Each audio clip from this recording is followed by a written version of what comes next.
கிராம மிஷனரி இயக்கம் வழங்கும் கிராமிய நேரம் என்ற இந்த நிகழ்ச்சிக்கு உங்களை அன்புடன் வரவேற்கிறோம். கிராம மிஷனரி இயக்கம் கடந்த 27 ஆண்டுகளாக சிறுவர் மற்றும் வாலிபர் மத்தியில் ஊழியம் செய்து வருகிறது. 800க்கும் மேற்பட்ட மிஷனரிகளோடு தமிழ்நாட்டில் உள்ள 38 மாவட்டங்கள் உட்பட ஆந்திரா, ஒடிசா, கர்நாடகா, சத்தீஸ்கர், ஜார்க்கண்ட் மற்றும் மத்திய பிரதேசம் ஆகிய மாநிலங்களிலும் நற்செய்தி பணியை செய்து வருகிறது.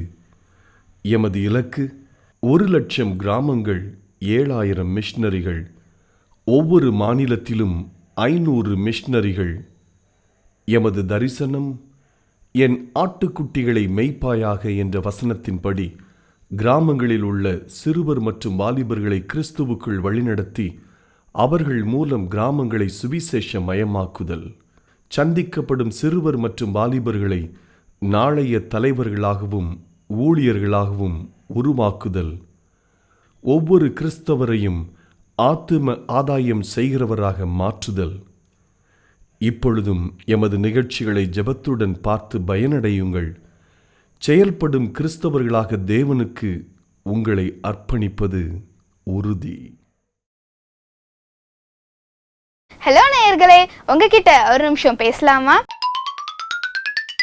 ஒரு ஸ்கூல்ல இருக்க டீச்சர் அவங்க கிளாஸ்க்குள்ள போய் அவங்க ஸ்டூடெண்ட்ஸ் எல்லாருக்கும் கேம் வைக்கணுன்றதுக்காக அவங்க எல்லாருக்கும் ஒரு பலூனை கொடுத்து அவங்க பேர் அதுல எழுத சொல்லி ஊத சொன்னாங்களாம். ஸ்டூடெண்ட்ஸும் பலூன் எல்லாத்தையும் ஊதி முடிச்சாங்க. இப்போ ஒரு நிமிஷம் உங்களுக்கு டைம் கொடுப்பேன். அந்த ஒரு நிமிஷத்துல உங்க பேர் போட்ட பலூன் எங்க இருக்குன்னு தேடி நீங்க எல்லாரும் கண்டுபிடிக்கணும்னு சொன்னாங்களாம். ஆனா அந்த ஒரு நிமிஷம் முடிவுலையும் யாருமே உங்க பேர் போட்ட பலூனை கண்டுபிடிக்க முடியலையா. உடனே அந்த டீச்சர் இன்னும் உங்களுக்கு ஒரு நிமிஷம் டைம் தரேன். அப்ப நீங்க எடுக்கிற பலூன்ல யார் பேர் போட்டிருக்கோ அந்த பலூனை அவங்ககிட்ட போய் நீங்க கொடுக்கணும்னு சொன்னாங்களாம். அந்த ஒரு நிமிஷமும் ஆரம்பிச்சுச்சான். அந்த ஒரு நிமிஷம் முடிகிறதுக்குள்ளேயே எல்லாரோட பலூனும் அவங்கவுங்க கையில வந்துருச்சான். இதே போலதான் பலூன் ஹாப்பினஸ் மாதிரி நம்ம மட்டும் சந்தோஷமா இருந்தோம் நம்ம நினைக்கிறோமோ அப்ப அந்த சந்தோஷத்தை நம்ம கண்டே பிடிக்க முடியாது. எப்ப நம்ம மித்தவங்க சந்தோஷமா இருக்கணும் நம்ம நினைக்கிறோமோ அப்ப நம்மளோட சந்தோஷமும் தானா நம்மளை தேடி வரும். நீங்களும் மித்தவங்களை சந்தோஷப்படுத்தி நீங்க சந்தோஷமா வாழுங்க. ஹலோ நேயர்களே, உங்ககிட்ட ஒரு நிமிஷம் பேசலாமா? ஒரு பொண்ணு அவங்க அப்பா கிட்டக்க ஆசையா ஒரு ஷூ கேட்டா. அவங்க அப்பா ஒரு பிராண்ட் நியூ ஷூவை வாங்கிட்டு வந்து கொடுத்தாரு. அந்த பொண்ணு அதை ஓப்பன் கூட பண்ணி பார்க்காம வேகமா அந்த ஷூ எடுத்துட்டு அவன் ஃப்ரெண்டு வீட்டுக்கு போனா. போயிட்டு வந்த பொண்ணு கையில அது ஷூ பாக்ஸே இல்லை. அவங்க அப்பா எங்க போயிட்டு வந்தேன்னு கேட்டதும் என் ஃப்ரெண்டுக்காக தான்ப்பா அந்த ஷூவே நான் வாங்கிட்டு வர சொன்னேன்னு சொன்னா. எதுக்கு அது உனக்கு நீ கேட்ட அப்படின்னதும் எனக்கு நான் கேட்டனால நீங்க எப்படி ஒரு அழகான ஷூ வாங்கிட்டு வந்திருப்பீங்க, இந்த மாதிரி ஒரு நல்ல ஷூவை தான் என் ஃப்ரெண்டுக்கு கொடுக்கணும்னு நினைச்சேன். ஆனா அந்த உதவி ஏன் மூலமா போகுதுன்னு அந்த பொண்ணுக்கு தெரியக்கூடாதுன்னு நினைச்சேன். அதனாலதான் போனதும் வாசப்படி வச்சுட்டு வந்துட்டேன்ப்பா அப்படி சொல்லிட்டு விளையாடுறதுக்கு அந்த பொண்ணு போயிட்டா.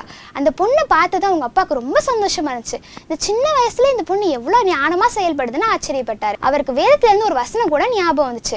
வலது கை கொடுப்பது இடது கைக்கு அறியாமல் இருக்கட்டும்ங்கிற வசனத்தின்படி அந்த பொண்ணு செஞ்சதை நினைச்சு ரொம்ப சந்தோஷப்பட்டாரு. நம்மளும் இப்படிப்பட்ட உதவியை தான் நம்ம செய்யணும்னு ஏசப்பா எதிர்பார்க்கறாங்க.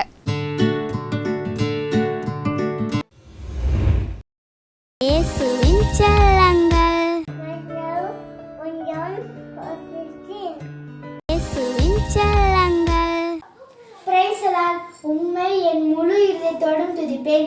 தேவர்களுக்கு முன்பாக உம்மை கீர்த்தனம் பண்ணுவேன். உமது பரிசுத்த ஆலயத்திற்கு நேராக நான் பணிந்து உமது கிருபை நிமித்தமும் உமது உண்மை நிமித்தமும் உமது நாமத்தை துதிப்பேன். சங்கீதம் 138:1-3. பூரண அழகுள்ளவரே என் இயேசுவே, பூரண அழகுள்ளவரே, பூரண அழகுள்ளவரே என் இயேசுவே, பூரண அழகுள்ளவரே. சாரோனின் ரோஜாவே, லீலி புஷ்பமே, 10,000 பேரிடும் சிறந்த நேசரே, போற்றுவேன் வணங்குவேன் துதி பாடி மகிழுவேன். பூரண அழகுள்ளவரே என் இயேசுவே, பூரண அழகுள்ளவரே. மனுக்குல இருள் நீக்கும் நீதியின் சூரியனே, ஒருவரும் சேராத ஒளியில் இருப்பவரே. மனுக்குல இருள் நீக்கும் நீதியின் சூரியனே, ஒருவரும்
உலகத்திற்கு ரட்சிப்பு வந்தது. லூக்கா 19:9. இடைவிடாமல் ஜெபம் பண்ணுங்கள், ஸ்தோத்திரத்துடன் ஜெபத்தில் விழித்திருங்கள். கொலோசையர் 4:2. உற்சாகமாய் கொடுக்கிற நேரத்தில் தேவன் பிரியமாய் இருக்கிறார். 2 கொரிந்தியர் 7:9. இயேசுவின் செல்லங்கள். கர்த்தர் என் மேய்ப்பராய் இருக்கிறார், நான் தாழ்ச்சலேன். பண்ணுவான். நீங்கள் நியாயாதிபதிகள் புஸ்தகம் 6ஆம் அதிகாரத்தை வாசித்து பார்த்தீங்கன்னா, இஸ்ரவேல் ஜனங்களை ஆண்டவர் மீதியான் கைகளில் ஒப்பு கொடுக்கிறார். அவங்க விளையந்தட்டிக்கு அந்த தானியங்களை மீதியானர்கள் பறிச்சுட்டு போயிடுவாங்க. சம்பாதிக்கிறதெல்லாம் பொத்தல் பையில் போடுறாப்புல இருக்குதுன்னு சொல்கிறோம் இல்லையா, அது போல தான் கனிகளை இன்னொருத்தர் பறிச்சுட்டு போயிடுவாங்க. இயேசு கிறிஸ்துவின் இனிய நாமத்தினாலே கிராம மிஷனரி இயக்க குடும்பத்தின் சார்பாக கிராமிய நேரம் என்ற நிகழ்ச்சிக்கு உங்களை அன்போடு கூட வரவேற்கிறோம்.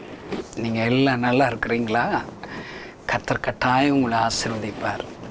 இப்படிப்பட்ட டிவி ஊழியங்கள் மூலியமாக அநேகர் ஆண்டவர் அறிஞ்சுக்கிறாங்க. சத்தியத்தில் வளருவதற்கு உதவியாக இந்த நிகழ்ச்சிகள் இருக்கிறது. ஒருவேளை பாரம்பரிய கிறிஸ்தவனாக இருந்தேன், ஆனாலும் என்னுடைய வாழ்க்கையில் ஒரு வளர்ச்சி இல்லாமல் இருந்துச்சு. ஆனால் உங்களுடைய நிகழ்ச்சிகளை பார்த்து இன்னும் ஆண்டருக்குள்ளே கட்டி சேருவதற்கு அது உதவியாக இருக்கிறது. எந்த செய்தி கேட்டாலும் எனக்கு அது ஏதோ ஒரு பாடம் படிக்கிறது மாதிரி இருக்கும். உங்கள் செய்திகள் ப்ராக்டிக்கலாக எளிமையாக நீங்கள் சொல்கிறது எங்களுக்கு பிரயோஜனமாக இருக்குன்னு சொல்கிறேன். இப்படிப்பட்ட சாட்சிகள் எல்லாம் கேட்டு நான் ஆண்டவரை துதிக்கிறேன். அல்லேலூயா. பாருங்கள், எல்லோரும் செய்தி கேட்கும்போது வேத அறிவு எல்லாருக்கும் வளரும். ஆனால் வேத அறிவு எல்லாருக்கும் இருக்கணும், நல்லது தான். ஆனால் அறிவு மட்டும் வளரக்கூடாது, அதற்கேற்ற கிரியைகள் இருக்கணும். எங்கள் இடத்துல எம்டிஹெச் படித்து கிட்டத்தட்ட ஒரு 7 வருஷம் பைபிள் காலேஜ் படித்து ஒரு வாலிப தம்பி ஊழியத்தில் முழு நேர ஊழியராக வந்தான். பாருங்கள், அவனை எங்களுடைய ஊழியம் என்ன, சர்ச் இல்லாத கிராமத்துக்கு போகணும், தெருவில் நின்று தெரு பிரசங்கம் பண்ணணும், அங்கே இருக்கிற சிறு பிள்ளைகள் எல்லாம் ஒன்று சேர்த்து ஆண்டோடைய அன்பை சொல்லிக் கொடுக்கணும், வியாதிஸ்தர்களுக்கு ஜெபம் பண்ணணும், பிசாசு விரட்டணும். இதான் எங்களுடைய மிஸ்டரி பண்ணி இதை செய்யன்னு சொல்லி அனுப்பி வச்சா 3 நாள் தாங்க. என்னை வெயிலில் நின்று பேச சொல்கிறாங்க. நான் எவ்வளோ பைபிள் காலேஜ் படிச்சிருக்கிறேன், ஃபேனுக்கு அடியில் உட்காந்து அழகான பிரசங்கம் பண்ணாலே எனக்கு காணிக்க வந்துடும். என்னை போய் தெருவில் நிறுத்திட்டாங்க, டேவிட் கணேசன் சொல்லி ஓடியே போட்டாங்க. இன்றைக்கி இருக்கிற எல்லா ஊழியங்களும் அப்படி தாங்க இருக்குது. நான் நிறைய நல்ல ஊழியம் செய்கிறவங்களாம் குறை சொல்லலை. தாளந்துகளை சபை மேடைகளில் மட்டும்தான் பயன்படுத்த ஊழியர்கள் விரும்புகிறாங்க. அங்கேயும் பயன்படுத்துங்க, நல்லது. ஆனால் கிராமங்களில் அங்கு பணித்தலங்கள் இருக்குது, மேடைகள் இருக்குது. ஒவ்வொரு தெருவும் ஒரு மேடை தாங்க. ஒவ்வொரு ஆண்டவரை அறியாத ஒரு வீடும் அது உங்களுக்கு ஒரு பிரசங்க பீடம்தான். நீங்கள் போய் அங்கே தாங்க உங்களுடைய தாளந்துகள் வெளிப்படுத்தணும். வேதனைக்குரிய காரியம் என்ன தெரியுமா? கிராமங்களை நம்ம எல்லாரும் அனாதையாக்கிட்டோங்க. யாருக்குமே ஒரு ஒழுங்கும் கிரமமாக ஒரு கிராமத்தை ஆண்டருக்கு சொந்தமாக மாற்றணும்னு சொல்லி தொடர் மிஷனரி பணிகளை செய்கிறதுக்கு ஆட்களே இல்லைங்க. ஆண்டவர் எனக்கு கடந்த ஒரு சில வருடங்களுக்கு முன்பாக ஒரு தரிசனத்தை காண்பித்தார். நான் இரவு நேரத்தில் ஆண்டவருடைய சமூகத்தில் வேதத்தை வாசித்து ஜெபித்து கொண்டிருந்த போது என் ஆண்டவர் ஆவிக்குரிய கண்களை திறக்கும்போது ஒரு தரிசனத்தை காண்பித்தார். அந்த தரிசனத்தில் கிராமத்தில் உள்ள ஜனங்கள் இருக்கிறாங்க. சிலர் வியாதிப்பட்டவங்களாக இருக்காங்க, வயிறு பெருசாக இருக்குது, சரியாக ட்ரெஸ் இல்லை, அவங்க அழுறாங்க, கோபப்படுறாங்க. அழுகும்போது கோபமாக திட்டி திட்டி அழுகிறாங்க. கிராமத்தில் பார்த்துருக்கீங்களா? அதே போல் கடிந்து திட்டி திட்டி அழுகிறாங்க. அவங்க திட்டும்போது என்ன தெரியுமா சொல்கிறாங்க? கிராமத்தில் இருக்கிற எங்களை நீங்கள் அனாதை ஆக்கிட்டீங்களே, நீங்கள் மட்டும் நல்ல சர்ச்சில் உட்காந்து ஃபேனுக்கு அடியில் ஏசி சர்ச்சில் உட்காந்து ஆண்டோடைய வார்த்தைகளை வாரந்தோறும் நல்லா கேட்குறீங்க. ஆனால் எங்களுக்கு மாத்திரம் வாரந்தோறும் வசனங்களை கேட்கறதுக்கு வாய்ப்பு இல்லை, எங்களை நீங்கள் அனாதை ஆக்கிட்டீங்க அப்படின்னு சொல்லுகிற ஒரு பெரிய ஒரு சத்தம் கேட்கிறது. நான் ஆண்டவருடைய சமூகத்தில் ஜெபித்த போது ஆண்டவர் சொன்னார், இது என்னுடைய இருதயம் தான் அப்படி உனக்கு நான் பேசினேன். கிராமத்தை நீங்கள் அனாதையாக்கிட்டீங்களே. பைபிளில் பாருங்களேன், வஸ்திரம் இல்லாமல் இருந்தேன், எனக்கு நீங்கள் வஸ்திரம் கொடுக்கல. பசியாக இருந்தேன், நீங்கள் எனக்கு போஜனம் கொடுக்கல. வியாதியாக இருந்தேன், நீங்கள் என்னை பார்க்கவில்லை, விசாரிக்கலை, அப்படி சொல்லி பரிதவிக்கிறார். இப்போது ஆண்டவர் மறுபடியும் அந்த வேத வசனத்தை எழுதுனாங்கன்னா அங்கே ஒரு வார்த்தை எழுதியிருப்பாங்க, நான் கிராமங்களில் இருந்தேன், என்னை நீங்கள் பார்க்கவே வரலைன்னு சொல்லி பரிதவிப்பார். இன்றைக்கு இருக்கிற எல்லா திருச்சபைகளுக்கும் கிராமங்களை குறித்து தரிசனம் வரும்படி நீங்கள் ஜெபியுங்கள் ஐயா. ஊழியக்காரர்கள், நிறைய ஊழியக்காரர்களுக்கு பஞ்சமே இல்லை. அவங்க எல்லாம் பயங்கர பிஸியாக இருக்கிறாங்க. அவங்க ஊழியம் செய்கிற ஸ்தலங்கள் கிறிஸ்தவங்களை எப்படியாவது மாற்றணும், அட்ராக்ட் பண்ணணும், அவங்க காணிக்க கொடுக்க வைக்கணும், அவங்க நம்முடைய சர்ச்சுக்கு வர வைக்கணும், அவங்க நம்ம கூட்டங்களுக்கு வர வைக்கணும். அதுக்கேற்றாப்புல மியூசிக்ஸ், நல்ல கலர், அந்த லைட்டிங், நல்ல ஆடியோ இருக்கணும். அதில் தான் எல்லாம் கவனம் செலுத்துகிறாங்க. நான் அதெல்லாம் தப்பாக சொல்லலை. இது மாத்திரம் ஊழியம் இல்லை. ஒவ்வொரு ஊழியக்காரர்களும் ஒரு கிராமத்தை தத்தெடுத்தா என்னங்க, உடனே எனக்கு கிராம ஊழிய அழைப்பு இல்லைன்னு சொல்லக்கூடாது. ஏசு கிறிஸ்து தாங்க நமக்கு மாதிரி. ஏசு கிறிஸ்து என்ன செய்கிறார்? அவர் கிராமங்கள் தோறும் பட்டணங்கள் தோறும் அவர் ஊழியம் செய்கிறார். அல்லேலூயா. அப்போ ஊழியத்தில் எல்லாம் ஊழியங்க. அதுக்காக நான் பட்டணங்களில் ஊழியம் செய்ய வேண்டாம் அப்படி சொல்லலை. நீங்கள் பட்டணங்களில் ஊழியம் செய்யுங்க. ஒரு கிராமத்தையாவது நீங்கள் அடாப்ட் பண்ணுங்கள், தத்தெடுங்க. அந்த கிராமத்துக்கு ரெகுலராக உங்களுடைய குழுவினரை கூட்டு போய் ஏதாவது ஒரு ஊழியம் செய்யுங்க, நற்கிரியைகள் செய்யுங்க, பசி உள்ளவர்களை சந்தித்து சாப்பாடு கொடுங்க, ட்ரெஸ் இல்லாதவங்களுக்கு ட்ரெஸ்ஸு கொடுங்க, கட்டப்பட்டுள்ளவங்களுக்காக உங்களுடைய அபிஷேகம், வல்லமை, வரங்களை பயன்படுத்தி அவங்களுடைய கட்ட அவிழ்ங்க. இயேசு நாமத்தினால பிசாசு விரட்டுங்க, வியாதிசரை ஜெபம் பண்ணி சுகமாக்குங்க. இதுதாங்க ஏசப்பா விரும்புகிற ஊழியம். அருமையான தேவனுடைய பிள்ளைகளே, இப்படிப்பட்ட கிராம ஊழியர்கள் எழும்பும்படி ஜெபியுங்கள். எங்களுக்காக நீங்கள் ஜெபியுங்கள்.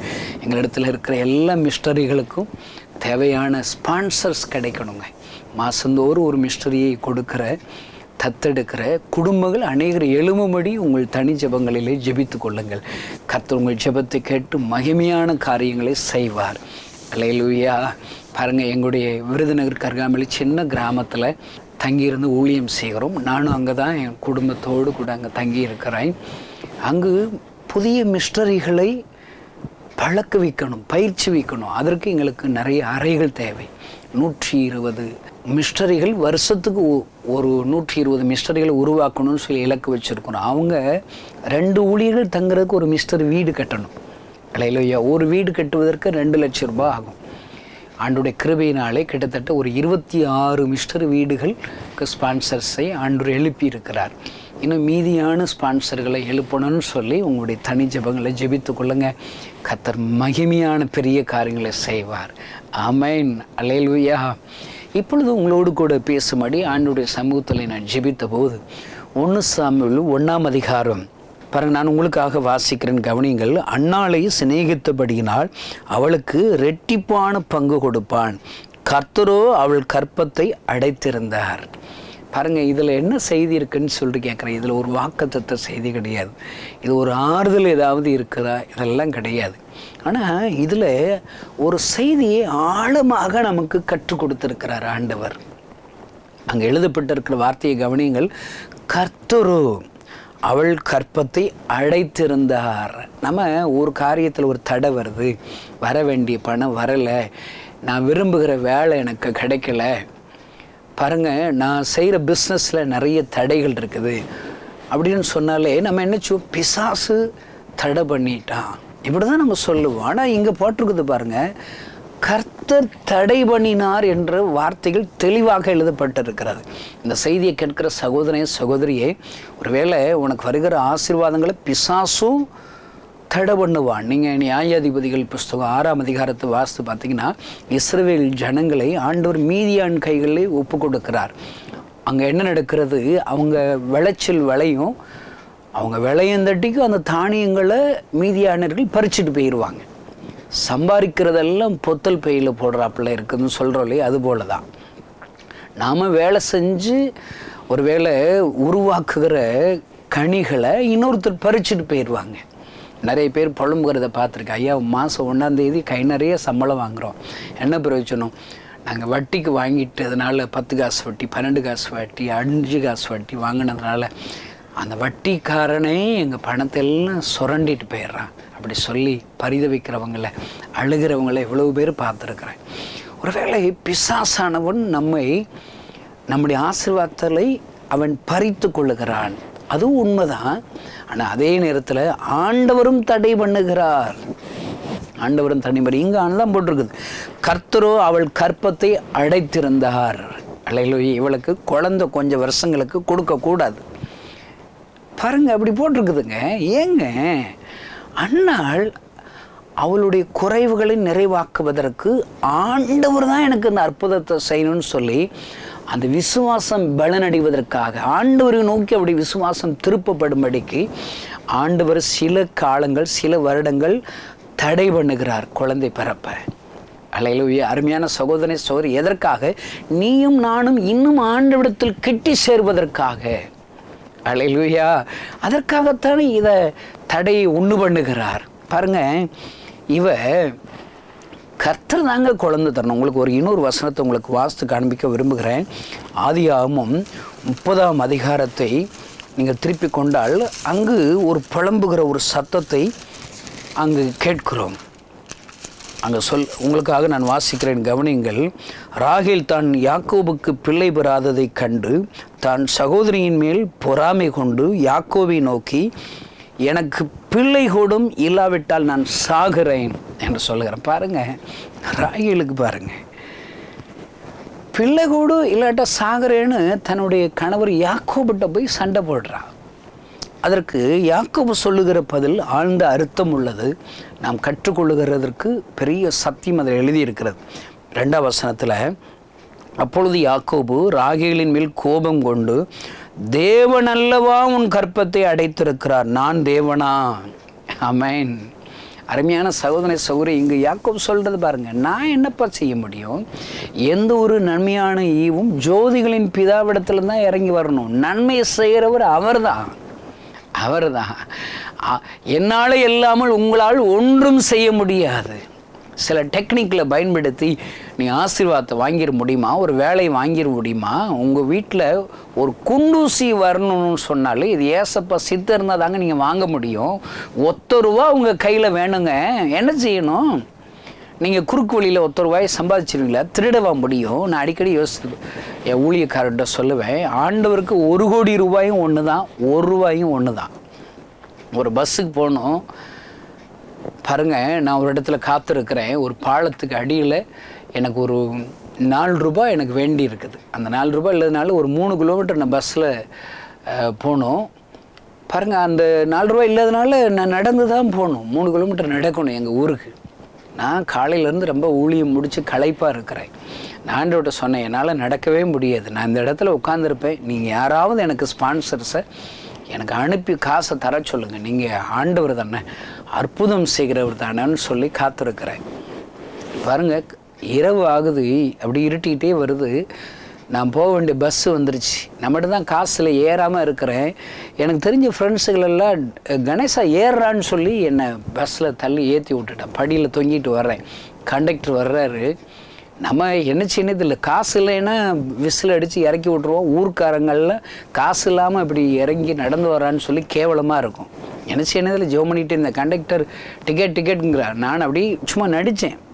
அப்படி படியில் தொங்கிக்கிட்டே பையில் காசு இருக்காமல் நடிச்சு, பையில் ஒன்றும் கிடையாது. அதில் என் ஃப்ரெண்டு ஒருத்தர் நினச்சி, கணேசா படியிலேருந்து கீழே விழுந்துறாரா, நானே உனக்கு டிக்கெட் எடுக்கிறேன்னு எடுத்துட்டான். பாருங்கள், எனக்கு அப்போது ஒரு நிம்மதி. பஸ்ஸில் இறங்கி அவன் காசு கேட்டால் நான் நினச்சி அப்படி திரும்பி போயிட்டே இருக்கும்போது என் ஃப்ரெண்டு கூட வர்றா, உனக்கு காசு தர முடியல, டிக்கெட் எடுத்துட்டியான்னே. கணேசா அதெல்லாம் விடுறான்டான். இது ஒரு சின்ன அற்புதம் தான். நான் சொல்கிறேன், அடுத்து ஒரு கிராமத்தில் நான் ஊழியத்துக்கு போகும்போது நான் வழி நடத்தின ஒரு சிறுபிள்ளை என்னை சந்திக்க வர்றேன். நான் சொல்லி கொடுத்ததான் ஆண்டோட அன்பை அறிஞ்சு கொண்டா, பரிசுத்தாவுடைய அபிஷேகத்தை அந்த சிறுபிள்ளைகள் பெற்றுக்கொண்டாங்க. தீர்க்க தரிசனம் சொல்லுகிற தீர்க்கதரிசிகள் அவர்கள் எல்லாம். நல்லா ஞாபகிச்சுக்கோங்க, மாம்சமான யாவர் மேலும் என் ஆவியை ஊற்றுவேன். ஆமென்.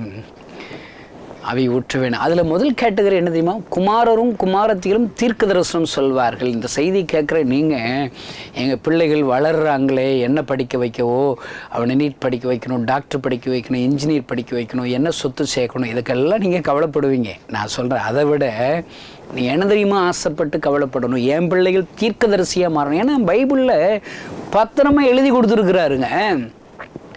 என் மாம்சம் இருக்குன்னா அவங்க மேலே ஆவியானவரை ஊற்றப்படுவாங்க.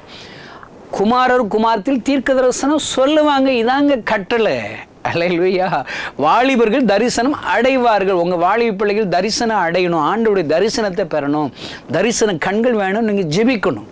நான் என் ஊழியக்கார கிராமத்தில் செய்யும்போது இதெல்லாம் சொல்லி கொடுக்குறேன் பாருங்கள். அவங்க எல்லாம் தீர்க்கதரிசிகள். அதில் ஒரு பாப்பா என்னை கூப்பிட்டு, கணேசனை நீங்கள் வந்து எங்கிட்ட வாய் பேசி எவ்வளவு சவுடால் பேசுகிறீங்க, ஏசப்பாவை நம்பணுங்கிறீங்க. ஆனால் ஏசப்பா உங்களை எனக்கு காமிச்சேன். நான் ஈவினிங்கில் ஸ்கூலில் டியூஷன் படிச்சுக்கிட்டு இருந்தேன். என் ஆவிக்குரிய கண்ணை திறந்து ஏசப்பா உங்களை காமிச்சேன். நீங்கள் ஒரு பாலத்துக்கு அடியில் காசு இல்லைன்னு சொல்லி ஏசுனார அழுதுகிட்டு இருக்கிறீங்க, முறுமுறுக்குறீங்க. நான் ஜோமன்னேன், ஏசப்பா உங்களுக்கு காசு தந்தாரா? பஸ்ஸில் நீங்கள் நடந்தால் போனீங்க, பஸ்ஸில் போனீங்களா? பஸ்ஸில் தான் போனேன். பாருங்கள், ஆண்டவர் கம்ப்ளைண்ட் பண்ணிட்டார், அவளை ஜெபிக்க வச்சுட்டார். பாருங்கள் நான் என்ன சொல்கிறேன், நமக்கு கொஞ்சம் ஒரு 4 ரூபா வேணுமா, அந்த ஆண்டவர் தாங்க தர முடியும். ஆண்டவர் ஏதோ ஒரு விதத்தில் அற்புதம் செய்தார். பாருங்கள், என்கிட்ட 1 கோடி ரூபா வேணும், என்ன செய்யணும்? ஒன்றும் செய்ய முடியாது, ஏசப்பாட்டை தான் ஜெபிக்கணும். 1 ரூபா வேணும், நான் போய் விருதுநகர் பஸ் ஸ்டாண்டில் போய் பிச்சை எடுக்க முடியுமா? இல்லைங்க, ஆண்டவருக்கு 1 கோடியும் ஒன்று தான், 1 ரூபாயும் ஒன்று தான். தேவன் மனம் இறங்கணும். இங்கே அதை தான் யாக்கோபு சொல்ற, நான் தேவனா? எந்த மனுஷனாலும் எனக்குரிய உங்களுக்குரிய தேவைகளை சந்திக்கவே முடியாது. பாருங்க, 38 வருட வியாதி உள்ளவன் யோவான் சுவிசேஷத்தில் படுத்திருக்கிறான். அவனை ஆண்டவர் சந்திக்க போகிறார். ஆண்டவர் அவனை சுகமாக வேண்டும் என்று விரும்புகிறாயான்னு கேட்குறார். அவன் என்ன சொன்னான்? ஆமாம் ஆண்டவரே, சொல்லணும்ல. சொல்லிட்டு அவன் என்னச்சுனா, என்னை குளத்தில் கொண்டு போய் விடுவதற்கு ஒருவரும் இல்லை அப்படின்னு சொல்கிறான். யாராவது ஒருத்தன் முந்திக்கிறான், எனக்கு வர வேண்டிய நான் ஆசைப்பட்ட அந்த ஆசீர்வாதத்தை சுகத்தை இன்னொருத்தன் முந்தி போய் பறிச்சுக்கிறான், புலம்புறான். மாதிரி எனக்கு ஒருவரும் இல்லை, முந்திக்கிறான், புலம்புறான். நான் சொல்கிறேன், உன் கூட பக்கத்தில் பேசுகிறவர் தேவன்பா. வானத்திற்கு பூமிக்கும் சகல அதிகாரம் படைத்த ஆண்டவர் உன்னை விசாரிச்சுக்கிட்டு இருக்கிறார், உனக்கு உதவிச்சு அவர் காத்திருக்கிறார். நீ சொல்கிற வார்த்தை என்ன? ஆண்டவரை எனக்கு நீங்கள் உதவிச்சிங்க, எனக்கு இறங்குன்னு சொல்லி நீங்கள் ஜெபம் பண்ணாலே அப்போ ஆண்டவர் சுகம் தருவதற்கு வல்லமையுள்ளவர். மனுஷர்களை தேடுறான். எனக்கு தேவன் வைக்கிற இடத்துல நம்ம மனுஷனை வைக்கிறோம்.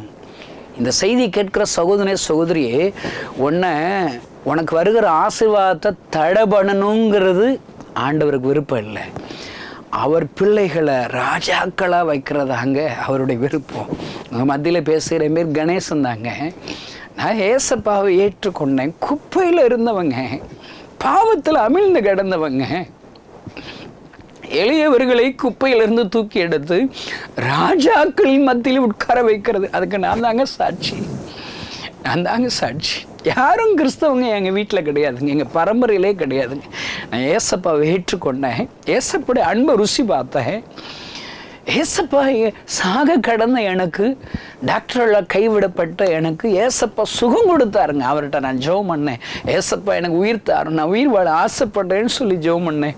ஏசப்பா எனக்கு புதிய இருதயத்தை கொடுத்தார், இருதய வியாதி இன்னைக்கு புதிய இருதயத்தை கொடுத்தார். இத்தனை வருஷம் ஆண்டவர் எனக்கு ஜீவனை கொடுத்திருக்கிறார். அத்தனை பெரிய அன்பு ஐயா, உயிர் கொடுத்தார்.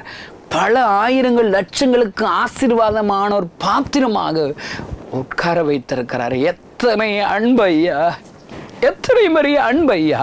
இந்த செய்தி கேட்கிற சகோதரி சகோதரி, என் ஆண்டவர் உன்னை உயர்த்துவது தான் ஆண்டவருக்கு பிரியம். ஆண்டவர் சொல்றாரு என்னாகும் புஸ்தகத்தில், தீர்க்கதரிசி பிளேயா மூலியமா இஸ்ரவேலை ஆசீர்வதிப்பது தான் ஆண்டவருக்கு பிரியம். இந்த செய்தியை கேட்கிற சகோதரனே சகோதரியை, உனக்கு வர வேண்டிய ஆசீர்வாதங்கள் தாமதமாகிறதா, தடையாகிறதா? அதற்கு காரணம் நீ ஆண்டவரிடத்திலே கிட்டி சேர்வதுதான் காரணம். ஆண்டவர் தான் இந்த தேவைகளை சந்திக்க வேண்டும் என்று 100க்கு 100 அவர் மீது எப்பொழுது நம்பிக்கை வைக்கிறாயோ அப்பொழுது ஆண்டவர் உனக்கு அற்புதம் செய்வார். அதற்காகத்தான் உன்னுடைய விசுவாசத்தில் ஒரு பலன் அடையணும், ஒரு கூர்மை வரணுங்கிறதுக்காகத்தான் ஆண்டவர் உனக்கு தடை பண்ணி வச்சிட்டு இருக்கிறாரு. இப்போ அன்னாள் கற்பத்தை ஏன் அடைக்கிறார்? அவள் என் சமூகத்தில் வரணும், இருதயத்தை ஊட்டி ஜெபிக்கணும், ஒரு பொருதனையோடு அவள் ஜெபம் பண்ணணும். என் ஆண்டவர் தான் எனக்கு கற்பத்தின் கனியை கொடுக்கணும்னு சொல்லி என்னிடத்தில் வரணும்னு சொல்வதற்காக அவர் அடைத்து வைத்திருக்கிறார். இவ பாருங்க, அங்கே அற்புதம் தாமதமாகுது. சில சக்களத்திகள் மனமடி உண்டாக பேசுகிறார்கள். அப்பொழுது இவன் என்ன செய்கிறா? சாப்பிட மாட்டா, அழுதுகிட்டே இருக்கிறா, சஞ்சலப்படுறா. பாருங்க, நம்ம குறைவு இருக்குங்கிறதுக்காக நீயா அழுது என்ன பிரயோஜனம்? நீ ஆண்டவரிடத்துல வந்து அழணும், ஆண்டவரிடத்துல வந்து அழணும். பிரச்சனை இருக்கிறதுக்காக நீ சாப்பிடாமல் இருக்க முடியுமா? சாப்பிடாம இருந்தால் உடம்பு தாங்க கெடும். உங்களுக்கு ஒன்று தெரியுமா? உங்களுடைய சரீரம் ஆண்டவர் தங்குற ஆலயம். அந்த ஆலயத்தை கெடுக்கக்கூடாது. நீங்கள் சரீரத்தை கெடுத்தா நீ ஆலயத்தை கெடுக்கிற. அருமையான இந்த செய்தி கேட்கிற சகோதரனே சகோதரியே, கிறிஸ்தவன்கிற பேர் வச்சுக்கிட்டு நீ குடிக்கிறியா? ஒருவேளை கிறிஸ்தவங்க அல்லாதவங்க இந்த செய்தியை கேட்குற நீங்கள் ஒவ்வொரு நாளும் சாராயம் குடிக்கிறீங்களா? சிகரெட் குடிக்கிறீங்களா? யோசிச்சு பாருங்க. ஏசப்பா உன் உள்ளத்தில் தங்குகிற ஆலயம்ப்பா. உனக்குள்ளதான் அவர் தங்க போகிறார். இந்த கணேசனுக்குள்ள ஏசப்பா தங்கி இருக்கிறாருங்க. அல்லேலூயா! எத்தனை பெரிய அற்புதம் ஐயா! எனக்குள்ளாக அவர் தங்கி இருக்கிறதுனால் என்ன ஆசீர்வதிக்கிறார், எனக்கு சமாதானம் தருகிறார், எனக்கு சந்தோஷம் தருகிறார். என் மூலியமாக மற்ற ஆயிரங்களுக்கு அந்த சந்தோஷத்தையும் சமாதானத்தையும் விடுதலையும் சுகத்தையும் தருகிறார் ஐயா. எத்தனை பெரிய பாக்கியம்! அல்லேலூயா! நாம அண்ணால் பாருங்க, அவ பாட்டுக்கு அழுதுகிட்டு இருக்கிறா, சாப்பிடாம இருக்கிறா, சாப்பிடாம சரீரத்தின் ஆலயத்தை கெடுக்கிறா. பாருங்க, ஆண்டவர் காத்திருக்கிறார். எப்போ என் சமூகத்தில் என் பிள்ளை வரட்டும், அப்பொழுது நான் அற்புதம் செய்வேன்னு சொல்லி காத்திருக்கிறார். ஒரு நாள் வருகிறது, அண்ணாள் நான் அழுது பிரயோஜனம் கிடையாது, சாப்பிடாம இருந்து பிரயோஜனம் கிடையாது, நான் ஆண்டவரை சந்திக்க வேண்டும் என்ற ஆண்டவருடைய ஆலயத்திற்கு வருகிறாள். இருதயத்தை ஊற்றி ஜெபிக்கிறாள். ஆண்டவரை நீர் மாத்திரமே இந்த அற்புதத்தை செய்ய முடியும் என்று சொல்லி அப்படி விசுவாசத்தோடு அவள் ஜெபிக்கிறாள். பொருதனை செய்கிறாள். பொருதனின் ஜெபம் செய்கிற. ஆண்டவரே, நீர் எனக்கு ஒரு குமாரனை கொடுப்பீரானால் அந்த குமாரனை உமக்கே தருகிறேன். பொருதனை செய்கிறார். அந்த ஜெபம் என் ஆண்டவரை அசைக்கிறதையா. அல்லேலூயா! அந்த செய்தி கேட்கிற சகோதரனே சகோதரியை, எந்த கவலையோடு இந்த வார்த்தைகளை நீங்கள் கேட்குறீங்க? உங்களுக்கு இந்த அண்ணாளுக்கு குழந்தை இல்லைங்கிற ஒரு குறைவு. உங்களுக்கு என்ன குறைவு? வேலை இல்லைங்கிற குறைவா? உங்களுக்கு வர வேண்டிய பணம் வரலைங்கிற குறைவா? உங்களை விட்டு பிரிஞ்சு போன கணவர் உங்களை தேடி வரலையேன்னு சொல்லி கவலைப்படுறீங்களா? இல்லை உங்கள் மனைவி உங்களை விட்டு பிரிஞ்சிருக்கிறாங்க, உங்களோட அன்பை அறியாதபடி அவங்களுக்கு இருதயம் கடினப்பட்டிருக்குன்னு சொல்லி அழுதுகிட்டு இருக்கீங்களா? என்ன குறைவுங்க? உங்கள் பிஸ்னஸில் ஒரு குறைவு இருக்கிறதா? ஏதோ சரீரத்தில் ஏதோ ஒரு பலகீனம் வியாதினாலே ஒரு குறைவு இருக்கிறதா? எந்த குறைவுகளினாலும் ஆனாலும் சரி, அந்த சுகத்தை கொடுப்பது, அந்த அற்புதத்தை செய்வது தான் என் ஆண்டவருடைய சித்தம் ஐயா. அவர் அற்புதம் செய்ய முடியும். எப்பொழுது நீ அவரை நோக்கி கூப்பிடும் போது. நான் சொல்கிறேங்க, உங்களுக்காக மற்றவங்க ஜெபம் பண்ணி அற்புதம் நடக்கலாம், அது கொஞ்சம் கொஞ்சம் தான். அதெல்லாம் எல்கேஜி யூகேஜி கிறிஸ்தவ வாழ்க்கையில் அந்த அற்புதம் செய்வார். ஆனால் இப்போ தான் நீ சத்தியம் தெரியுமே. இப்போ ஆண்டு என்ன தெரியுமா, நீ அவரை சந்திக்க வரணும். நான் பாருங்கள், ஒரு சிறுவர் முகாம் ஒழுங்கு செஞ்சுருந்தோம். இந்த சிறுவர் முகாமுக்கு மொத்த தேவைகள் எங்களுக்கு ஒரு 30,000 ரூபா தேவை. நான் சொல்கிறது ஒரு 15 வருஷத்துக்கு முன்னாடி. அந்த 30,000 ரூபாங்கிறதுங்க எவ்வளோ கஷ்டம். ஒரு பிஸ்னஸ் நண்பர் என்னை வர சொல்லியிருந்தார், உனக்கு இந்த சிறுவர் முகாமுக்கு நான் காணிக்க கொடுக்குறேன். நூற்றுக்கணக்கான சிறுபிள்ளைகள் அந்த சிறுவர் முகாமில் வர்றாங்களமே. நாங்கள் கடைசியாக விருதுநகரில் வச்ச முகாமில் கிட்டத்தட்ட 4000 சிறுவர்கள் ஒரு மண்டபத்தில் வந்துட்டாங்க. இவ்வளோ கூட்டம் வர்றதை பார்த்து அந்த மண்டபத்தை வாடகை விட்டவன் அடுத்த வருஷம் தான் உங்களுக்கு மண்டபமே இல்லை, உங்களுக்கு நிறைய கூட்டம் வருதுன்னு சொல்லி எங்களுக்கு மண்டபமே கொடுக்க விட்டுட்டான். அதனால தான் நாங்கள் கிரவுண்டில் பெரிய ஒரு பந்தல் போட்டு வாலிபர் முகாம்கள் சிறுவர் முகாம்களை நடத்துகிறோம். அல்லேலூயா! நீங்கள் ஜெபம் பண்ணுங்க. கர்த்தர் அத்தனை பெரிய அற்புதங்களை செய்கிற. பாருங்கள், அந்த முகாமிற்கு நான் காணிக்க தரேன்னு சொல்லி ஒரு பிஸ்னஸ் மேன் வர வச்சுருந்தார். கிறிஸ்தவ நண்பர், நல்ல அன்புள்ள நண்பர். நான் அவருக்காக உட்காந்துருக்கிறேன். கொஞ்சம் நேரம் வெயிட் பண்ணுங்கன்னு சொன்னாங்க. 1 மணி நேரம், 2 மணி நேரம், 3 மணி நேரம், 4 மணி நேரம் ஒரு நபருக்காக வெயிட் பண்ணேன். 4 மணி நேரம் கழிச்சு வந்து, சாரி டேவிட், நான் கொஞ்சம் பிஸியாக இருந்துட்டேன், நீங்கள் வந்தேன்னு அப்பயே சொல்லிட்டாங்க, எனக்கு வேலையெல்லாம் முடிச்சுட்டு ஒன்று பார்ப்போன்னு சொல்லிட்டு அவர் ஒரு சின்ன ஒரு காணிக்கை கொடுத்து என்னை அனுப்பி வைத்தார். எனக்கு ஏதோ ஒரு மனசில் சஞ்சலங்கள். என் ஆண்டவர் என்னை விட்டு விலகி இருக்கிறதை கோச்சிட்டு இருக்கிற ஆவியானவர் துக்கப்படுத்திட்டதாக ஆவியில் நான் உணர்ந்தேன். அல்லேலூயா! ஆண்டவரிடத்தில் விசாரிச்சு, ஏன் ஆண்டவரே என்னால் உங்களுடைய பிரசன்னத்தை நான் உணர முடியல அப்படின்னு சொல்லி அவரிடத்தில் விசாரித்த போது அவர் சொல்கிறாரு, ஒரே ஒரு மனிதனுக்காக 4 மணி நேரம் நீ ஏன் வெயிட் பண்ணுற? அந்த 4 மணி நேரத்தை என் சமூகத்தில் நீ ஜெபித்திருந்தாள், என்னிடத்தில் முழங்கால் பிடிட்டு உன் தேவைகளை அறிவித்திருந்தார், காணிக்கை அவனுக்கு கொடுத்திருப்பேன்னு. உனக்கு தேவைகளை நான் சந்திக்க மாட்டேனா என்று ஆண்டவர் என்னோடு கூட இடைப்பட்டார். நான் கண்ணீரோடு ஆண்டவருடைய சமூகத்தில் பாதரிக்க, ஆண்டவரே இனிமேல் இப்படிப்பட்ட எந்த மனிதர்களுக்காக, காணிக்கைக்காக, பணத்திற்காக, யாருக்காகவும் நான் காத்திருக்க மாட்டேன். அந்த காத்திருக்க நேரத்தில் நான் ஆண்டவருடைய சமூகத்தில் உம்மை நோக்கி நான் அழப்போகிறேன், உம்முடைய சமூகத்தில் இருதயத்தை ஊற்றப் போகிறேன் என்று சொல்லி நான் ஜெபித்தேன். ஆண்டவர் கிருபையாக அந்த முகாமிற்குரிய தேவைகளையும் சந்தித்தார். மீதியான துணிக்கைகள் கொஞ்சம் பணம் மீதி இருந்துச்சுங்க, அதுவும் நிறைய ஊழியக்காரர்களுக்கு நான் அதை வச்சு உதவி செஞ்சேன். இந்த செய்தியை கேட்கிற சகோதரனை சகோதரியை ஏதோ ஒரு குறைவோடு அன்னாளை போன்ற அந்த வார்த்தைகளை கேட்டுக்கொண்டிருக்கிறீர்களா? அந்த குறைவுகளை நிறைவாக மாற்றுவதற்கு என் ஆண்டவர் தடையாக இருக்கிறார். காரணம், உன்னுடைய விசுவாசம் பலனடைவதற்காக. நீ ஆண்டவருடைய சமூகத்தில் வரணும்னு சொல்லி காத்திருக்கிறார். உன் இருதயத்தை ஊட்டி அன்னாளை போன்று ஜெபிக்க வேண்டும், ஒரு பொருதனை செய்து ஜெபிக்க வேண்டும் என்பதற்காக ஆண்டவர் தடை பண்ணி கொண்டிருக்கிறார்.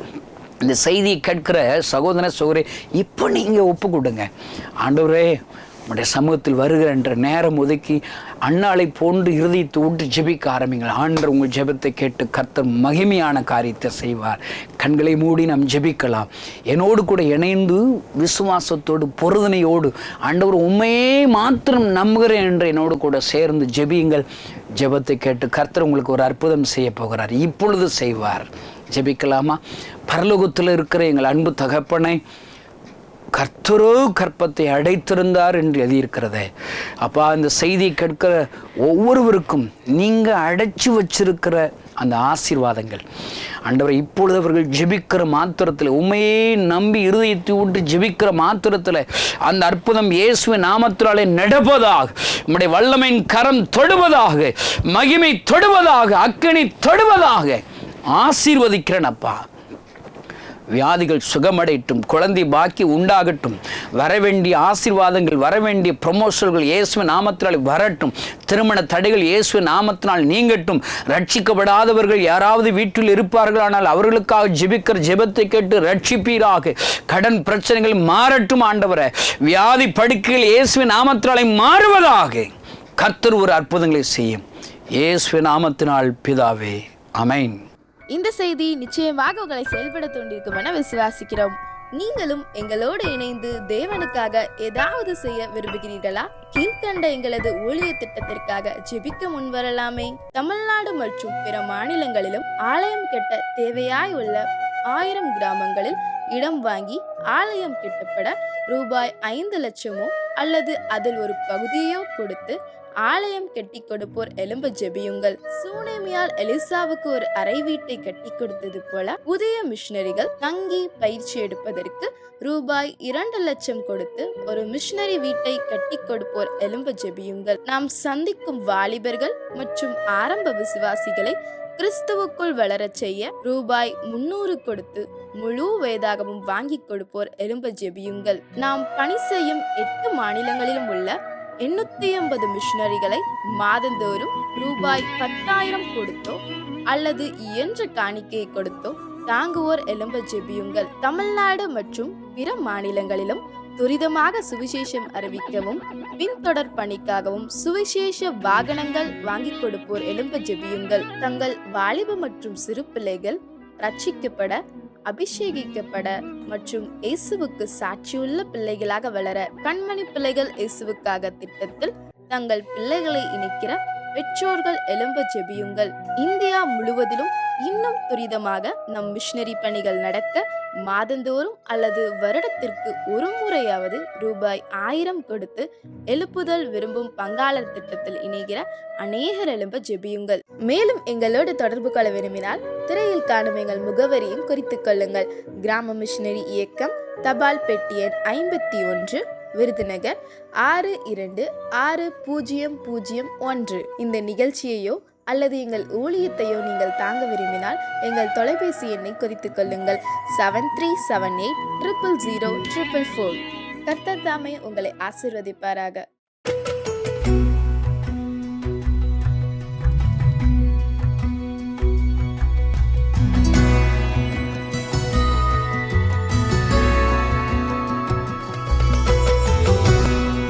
ஆண்டவராகிய இயேசு கிறிஸ்துவின் நாமத்தினாலே இதை பார்த்து கொண்டு இருக்கிற ஒவ்வொருவருக்கும் என் வாழ்த்துகளையும் ஸ்தோத்திரங்களையும் தெரிவித்துக் கொள்கிறேன். உங்கள் மத்தியில என்னை ஒரு சாட்சியாக நிறுத்தின என் தேவாதி தேவனுக்கு நான் முதலாவது நன்றியை நான் தெரிவித்துக் கொள்கிறேன். பேர் ஜெய்சிலா. ஒரு தேவனை அறியாத குடும்பத்துல நான் பிறந்து வளர்ந்தவள். நான் என் குடும்பத்துல நான் 5வது பிள்ளை. எங்க வீட்டுல முதலாவது எங்க அக்கா தான் ஆண்டவரை ஏற்றுக்கொண்டிருந்தாங்க. நான் நல்லா நிறைய சினிமா சீரியல்னு சொல்லி நான் நிறைய பார்ப்பேன். ரொம்ப இன்ட்ரெஸ்டோட அதை பார்ப்பேன். எங்க ஊர்ல ஒரு படம் முடிஞ்சு அடுத்த வால் போஸ்ட் என்ன படம் ஒட்டுறாங்கன்னு சொல்லி நான் காலையில போய் அந்த வால் போஸ்ட்டை தான் நம்ம முதலாவது பார்ப்பேன். இப்படிலாம் நீ சினிமா பார்க்க கூடாது, ஏசப்பாவை நம்பு, சர்ச்சுக்கு வா அப்படிலாம் கூப்பிடுவாங்க. நான் போக மாட்டேன். சர்ச்சுக்கு போனா சினிமா சீரியல்லாம் பார்க்க முடியாதுல்ல, அதனால நான் சர்ச்சுக்கு வரல அப்படின்னு நான் சொல்லிடுவேன். ஒரு நாள் ஆண்டவரா இயேசு கிறிஸ்து என்னை தேடி வந்தார். எப்படி என்று சொன்னால், நாங்க இப்ப போற சர்ச்சில் 3 நாள் கன்வென்ஷன் மீட்டிங் நடந்துச்சு. அதுல 3ஆவது நாள் கடைசி நாள் எங்க அக்கா என்னை கட்டாயப்படுத்தி கூப்பிட்டாங்க. தயவுசெய்து வா ஜெயா, அந்த மீட்டிங்கு நீ கண்டிப்பா நீ வரணும்னு சொல்லி கூப்பிட்டாங்க. இல்ல நான் வரமாட்டேன் அப்படின்னு சொன்னேன். அப்ப எங்க அக்கா சொன்னாங்க, அங்க 3ஆவது நாள் சாப்பாடுலாம் போடுவாங்க, நல்ல இட்லிலாம் தருவாங்க, நீ வா அப்படின்னு சொல்லி கூப்பிட்டாங்க. நான் வரலன்னு சொன்னேன். அப்ப எங்க அக்கா கடைசி ஒரு வார்த்தை சொன்னாங்க, உன் காலில்னாச்சும் நான் விழுந்து கூப்பிடுறேன், தயவுசெய்து இன்னைக்கு நீ வாமா, சர்ச்சுக்கு வாமா அப்படின்னு சொல்லி என்னை கெஞ்சி கூப்பிட்டாங்க.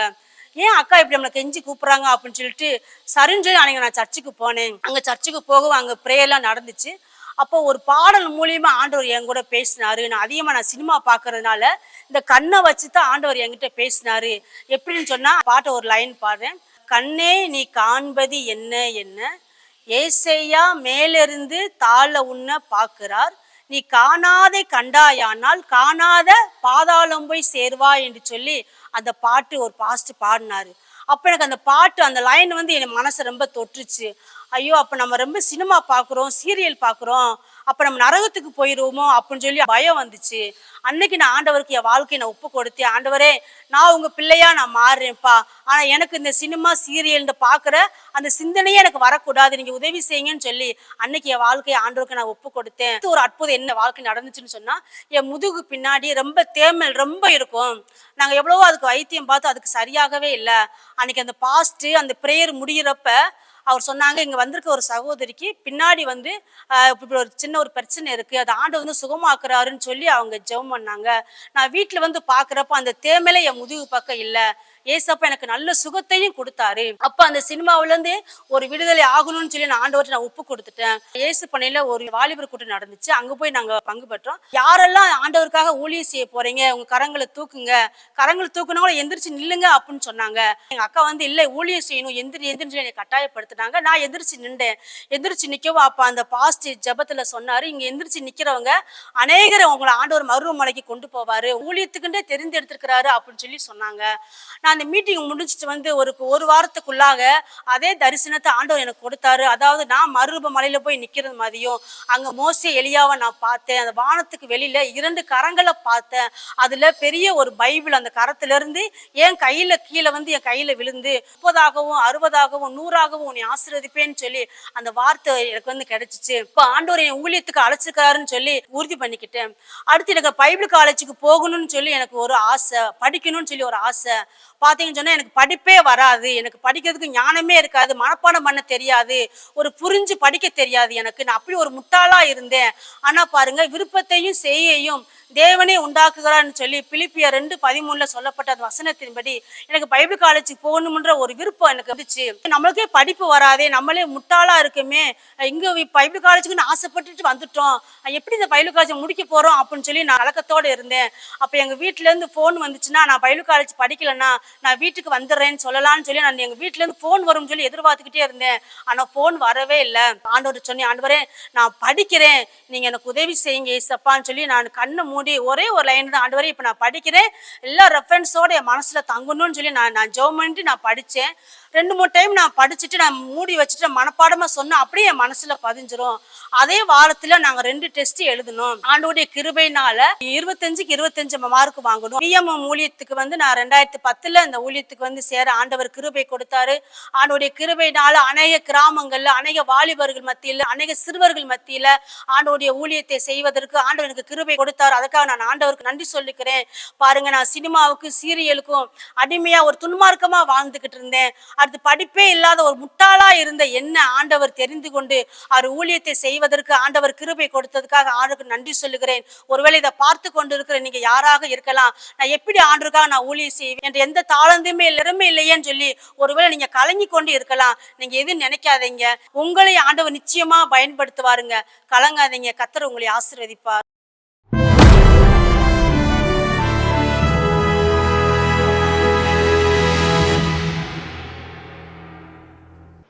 பைபிள் படிக்கும்போது பல வகையில் ஆண்டவர் வசனத்தை வைத்து நமக்கு உதவி செய்கிறார்.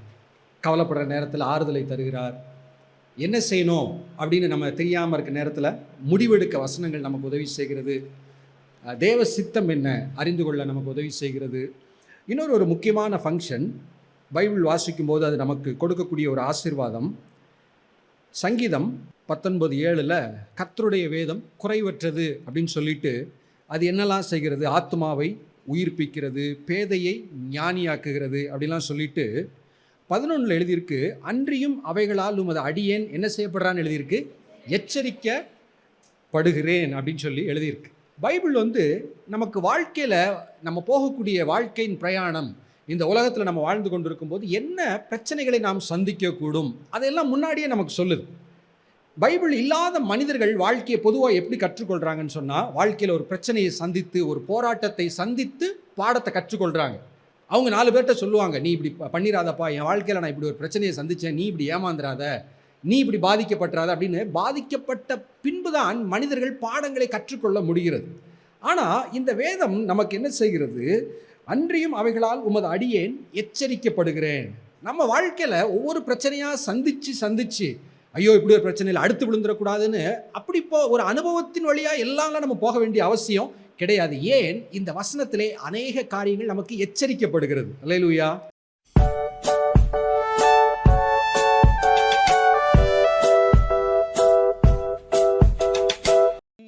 மாட்டு வண்டி கிளிங் கிளிங் கிளிங், சைக்கிள் வண்டி பாம் பாம் பாம், மோட்டார் வண்டி அல்லேலூயா அல்லேலூயா ரட்சிப்பின் வண்டி, ஹே அல்லேலூயா அல்லேலூயா ரட்சிப்பின் வண்டி. எந்த வண்டி வேண்டும் உனக்கு தம்பியே, எந்த வண்டி வேண்டும் உனக்கு தங்கையே, எந்த வண்டி வேண்டும் உனக்கு தம்பியே, எந்த வண்டி வேண்டும் உனக்கு தங்கையே. இயேசுவே வழியும் இயேசுவே சத்தியம், இயேசுவே நடத்துவார் ஜீவனின் வண்டி. இயேசுவே வழியும் இயேசுவே சத்தியம், இயேசுவே நடத்துவார் ஜீவனின் வண்டி. டிங் டிங் டிங் மாட்டு வண்டி, கிளிங் கிளிங் கிளிங் சைக்கிள் வண்டி, பாம் பாம் பாம் மோட்டார் வண்டி, ஹல்லேலூயா ஹல்லேலூயா ரட்சிப்பின் வண்டி, ஹே ஹல்லேலூயா ஹல்லேலூயா ரட்சிப்பின் வண்டி. வந்திருக்கும். ஃபர்ஸ்ட் லைன் என்னது, டிங் டிங் டிங் மாட்டு வண்டி, கிளிங் கிளிங் கிளிங் சைக்கிள் வண்டி, பாம் பாம் பாம் மோட்டார் வண்டி, ஹல்லேலூயா ஹல்லேலூயா ரட்சிப்பின் வண்டி, ஹல்லேலூயா ஹல்லேலூயா ரட்சிப்பின் வண்டி. எந்த வண்டி வேண்டும் உனக்கு தம்பியே, எந்த வண்டி வேண்டும் உனக்கு தங்கையே, எந்த வண்டி வேண்டும் உனக்கு தம்பியே, எந்த வண்டி வேண்டும் உனக்கு தங்கையே. இயேசுவே வழியும் இயேசுவே சத்தியம், இயேசுவே நடத்துவார் ஜீவனின் வண்டி. இயேசுவே வழியும் இயேசுவே சத்தியம், இயேசுவே நடத்துவார் ஜீவனின் வண்டி. மறுபடியும் டிங் டிங் டிங் மாட்டு வண்டி, கிளிங் கிளிங் கிளிங் சைக்கிள் வண்டி, பாம் பாம் பாம் மோட்டார் வண்டி, அல்லேலூயா அல்லேலூயா ரட்சிப்பின் வண்டி, அல்லேலூயா அல்லேலூயா ரட்சிப்பின் வண்டி. சரி, இப்போ ஆக்ஷன் செஞ்சிடலாமா? 1 2 3 ஸ்டார்ட். டிங் டிங் டிங் மாட்டு வண்டி, கிளிங் கிளிங் கிளிங் சைக்கிள் வண்டி, பாம் பாம் பாம் மோட்டார் வண்டி, அல்லேலூயா அல்லேலூயா ரட்சிப்பின் வண்டி, ஹே. எந்த வண்டி வேண்டும் உனக்கு தம்பியே, எந்த வண்டி வேண்டும் உனக்கு தங்கையே, எந்த வண்டி வேண்டும் உனக்கு தங்கையே, எந்த வண்டி வேண்டும் உனக்கு தங்கையே. இயேசுவே வழியும் இயேசுவே சத்தியம், இயேசுவே நடத்துவார் ஜீவனின் வண்டி. இயேசுவே வழி இயேசுவே சத்தியம், இயேசுவே நடத்துவார் ஜீவனின் வண்டி. டிங் டிங் டிங் மாட்டு வண்டி, கிளிங் கிளிங் கிளிங் சைக்கிள் வண்டி, பாம் பாம் பாம் மோட்டார் வண்டி. ஹல்லேலூயா ஹல்லேலூயா ரட்சிப்பின் வண்டி. ஹே, கடைசி ஒரு தடவை 1 2 3 ஸ்டார்ட். டிங் டிங் டிங் சைக்கிள் வண்டி, பாம் பாம் பாம் மோட்டார் வண்டி.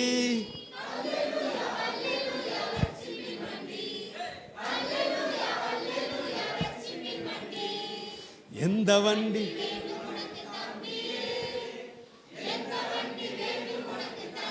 இடுப்புல கை வைக்கணும். எந்த வண்டி வேண்டும் உனக்கு தங்கையே, இயேசுவே வழியும், இயேசுவே சத்தியம், இயேசுவே நடத்துவார் ஜீவனின் வண்டி. இயேசுவே நடத்துவார் ஜீவனின் வண்டி. டிங் டிங் டிங் மாட்டு வண்டி, கிளிங் கிளிங் கிளிங் சைக்கிள் வண்டி, பாம் பாம் பாம் மோட்டார் வண்டி. ஹல்லேலூயா ஹல்லேலூயா ரட்சிப்பின் வண்டி.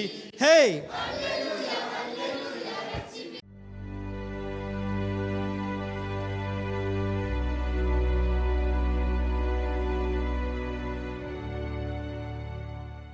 நமக்கு நல்ல தெரிந்த ஒரு ஊழியர் அருமையான சாது சுந்தர் சிங், அவங்க தன்னுடைய வாழ்க்கை முழுவதையும் தன்னுடைய வாலிப பிராயத்தை முழுவதையும் இயேசுவுக்காக ஒப்பு கொடுத்து திருமணம் பண்ணாமல் தான் ஒரு சன்னியாசியாய் ஆண்டோருக்காய் வாழணும், ஒரு சாதுவாக வாழணுங்கிறது அவருடைய தீர்மானம். அவரை போன்று இன்னொரு மதத்தை சேர்ந்த ஒரு சாதுவை அவர் சந்திக்கிறார். அந்த சாது ரொம்ப வயதானவராக இருக்கிறார், இவர் வாலிபராக இருக்கிறாரு. உடனே சாது சுந்தர் சிங்கிட்ட அந்த வயதான சாது கேட்குறாரு, நாங்கள் சன்னியாசம் எடுக்கிறது, நாங்கள் சாதுவாக மாறுறது வந்து முதல்ல மாணாக்க நிலை, கல்யாணம் ஆகிறது, அதுக்கப்புறம் பிள்ளைங்க, அதுக்கப்புறம் இதை விட்டுட்டு நாங்கள் காட்டில் போய் எங்களோட வயதான காலத்தை நாங்கள் வந்து சாதுவாக சன்னியாசியை கழிப்போம், நீ என்ன வாலிப பிராயத்தில் வந்திருக்கிற அப்படின்னு சொல்லி ஒரு கேலியான ஒரு முகத்தோடு வைத்து கொண்டு கேட்டாராம். அதுக்கு சாது சுந்தர் சிங் ஐயா சிரிச்சுக்கிட்டே சொன்னாராம், என்னுடைய வாலிப பிராயத்தை நான் ஆண்டவருக்கு முழுசாக கொடுக்க விரும்புகிறேன். எனக்காக உயிரே கொடுத்த இயேசுவுக்கு என்னுடைய வாலிப பிராயத்தை நான் கல்யாணம் பண்ணி என்னுடைய வாழ்க்கையில் எல்லா நான் ஆசாபாசங்களை அனுபவித்த பிறகு நான் வந்து என்னுடைய வாழ்க்கையை நான் ஒப்புக் கொடுக்கறத விட என்னுடைய வாலிப பிராயத்தை முழுவதுமாக நான் கடவுள்கிட்ட கொடுக்க விரும்புகிறேன், ஏசப்பாட கொடுக்க விரும்புகிறேன்னு சொன்ன உடனே இவர் அந்த சாது சுந்தர் சிங் இன்னொரு கேள்வி கேட்டாராம். ஐயா, நான் உங்கள்ட்ட ஒரு கேள்வி கேட்கலாமா? உடனே அந்த சாது ஐயா சொன்னாராம், கண்டிப்பாக கேளுங்க அப்படின்னு சொல்லி சொன்னப்ப அந்த சாது சுந்தர் சிங் ஐயா ஒரு கேள்வி கேட்டாராம். ஐயா, நீங்கள் ஒரு வயதான சாதுவாக இருக்கீங்க, உங்கள்கிட்ட வந்து ஒரு பெரிய மாம்பழத்தை ஃபுல்லாக அதில் இருக்க சதையெல்லாம் சாப்பிட்டுட்டு அதில் இருக்கிற எல்லாத்தையும் சாப்பிட்டுட்டு வெறும் கொட்டையை மட்டும் உங்கள்கிட்ட மாம்பழ கொட்டையை மட்டும் கொடுத்தா நீங்கள் என்ன நினைப்பீங்கன்னு சொன்னால் அதை அவமானப்படுத்துறதுக்கு தக்கதான செயல் தானே அப்படின்னு சொல்லி சொன்னப்போ சாது சுந்தர் சிங் சிரிச்சுட்டே சொன்னாராம், ஒரு சாதாரண மாம்பழத்துக்கு நீங்கள் இதை சொல்கிறீங்களே, அப்போ நம்முடைய வாழ்க்கையில் இருக்கிற எல்லா சந்தோஷத்தையும் எல்லாத்தையும் அனுபவிச்சுட்டு நம்ம எல்லாத்தையும் வாழ்க்கையில் இருக்கிற எல்லா சந்தோஷம் துக்கங்கள் எல்லாத்தையும் அனுபவிச்சு முடிச்சுட்டு தன்னுடைய வயசான காலத்தை கொண்டு வந்து கடவுள்கிட்ட கொடுக்கறது அவமதிக்கிறது இல்லையா அப்படின்னு சொல்லி கேட்டப்ப அந்த வயதான சாது யோசிக்க ஆரம்பித்தார். பிரசங்கி 12:1 சொல்லுகிறது, நீ உன் வாலிப பிரயாயத்திலே உன் சிருஷ்டிகரை நினை. ஆமாம், ஒருவேளை வாலிப பிராயத்தில் நீங்கள் கேள்வி கேட்டுக்கொண்டிருக்கிறீங்களா? ஆண்டவர் உங்களோட பேசிக்கிட்டு இருக்காரு. உங்களுடைய வாழ்க்கையை, உங்களுடைய வாலிப பிராயத்தை ஆண்டவருக்கு ஒப்பு கொடுங்க. ஆண்டவர் உங்களை கொண்டு பெரிய காரியங்களை செய்வார்.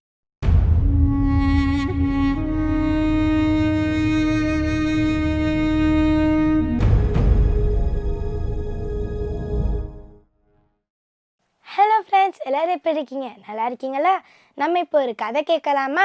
நம்ம இப்போ கேட்க போகிற கதை இயேசுவின் சித்தம். இயேசுவின் சித்தம் தான் என்னன்ட்டு நம்ம கேட்கலாமா?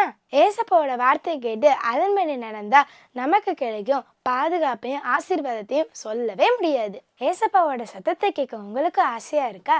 டெய்லி பைபிள் வாசித்து ப்ரே பண்ணாலே ஏசப்பா கிட்ட கண்டிப்பாக உங்களால் பேச முடியும். மச்சக்கோ அப்படிங்கிற ஒரு தாயார் ஒரு போரில் அவங்களோட ஹஸ்பண்டை இழந்துடுறாங்க.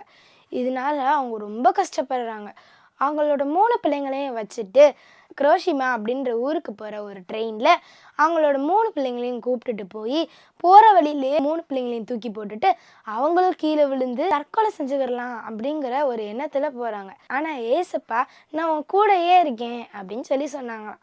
உடனே அவங்களும் குதிக்காமல் இருந்து குரோஷிமா அப்படிங்கிற அந்த ஊரில் போகிற அந்த ட்ரெயின்லேயே அவங்களும் போய் குரோஷிமாவில் இறங்குறாங்க.